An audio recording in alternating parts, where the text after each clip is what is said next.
Hello everybody, this was sent to me by Gary. Okay, Gary came on Hangout last week, but anyway, he wanted to keep me up to date.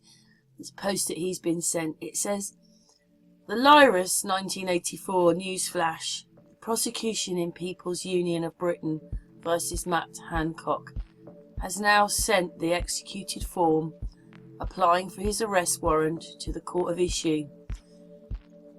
We already got the green light from the court's legal advisors, and now we have the Chief Magistrate's permission to proceed. They also sent us the form to fill out for the arrest warrant, which has been acknowledged by the same as having been received.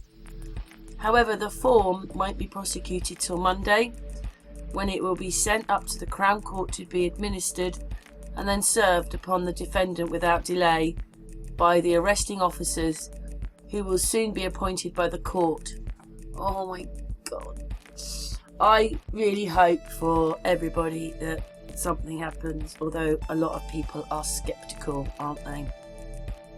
Therefore, the case will now proceed as directed unless the Director of Public Prosecutions, DPP, intervenes, which is unlikely because nobody will want to take the poisoned chalice.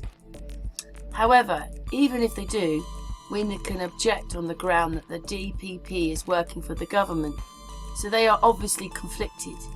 If they refuse to back down, we will insist that the case proceeds with our legal team. In other words, my family, friends and growing army of peacekeepers and freedom fighters, we are all about to witness the most significant events that have transpired on the shores since Charles I lost his head. Words simply cannot adequately express the truly humbling experience of the love, support and commitment I've received from people who all tell me that my words have moved and inspired their hearts into resisting this tyranny for the sake of our children and grandchildren. Wow. Well, I really, really, really hope this happens. Thanks for watching. And so, if you are perfectly honest about loving yourself,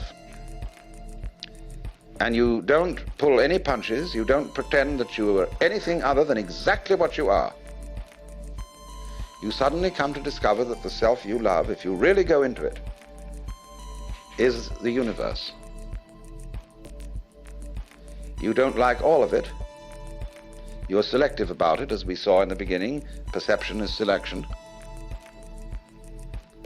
But on the whole, you love yourself in terms of what is other.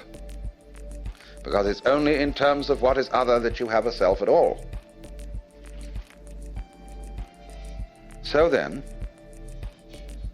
I feel that one of the very great things that C.G. Jung contributed to mankind's understanding was the concept of the shadow. That everybody has a shadow,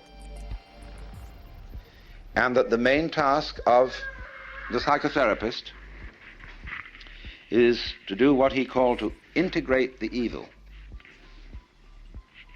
to, as it were, put the devil in us in its proper function. Because you see, it's always the devil, the unacknowledged one, the outcast, the scapegoat, the bastard, the bad guy, you see, the black sheep of the family. It's always from that point, which we could call the fly in the ointment, you see, that generation comes. In other words, in the same way as in the drama, to have the play, it's necessary to introduce a villain. It's necessary to introduce a certain element of trouble. So, in the whole scheme of life, there has to be the shadow, because without the shadow there can't be the substance. So this is why there is a very strange association between crime and all naughty things and holiness. You see, holiness is way beyond being good. Good people aren't necessarily holy people. A holy person is one who is whole, who has, as it were, reconciled his opposites. And so there's always something slightly scary about holy people.